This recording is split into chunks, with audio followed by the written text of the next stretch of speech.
আসসালামু আলাইকুম বন্ধুরা, আপনারা সবাই কেমন আছেন? আমি এখন আছি একটা মালয়েশিয়ায়, এটা গরু ফার্মে। এই যে গরু ফার্মের আশপাশগুলা দেখতে পাচ্ছেন, এই যে আমার পিছনে দেখতে পাচ্ছেন, এই যে মালয়েশিয়ান একটা গরু ফার্ম।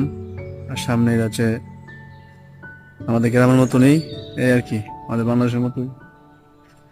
যে গাড়ি আসতেছে, যেটা কাঁচা রাস্তা।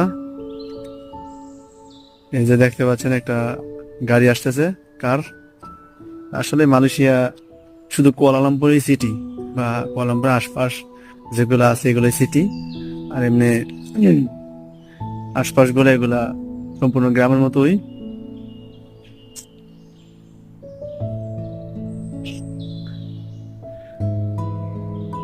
এই যে দেখেন, এটা হচ্ছে গরু ফার্ম।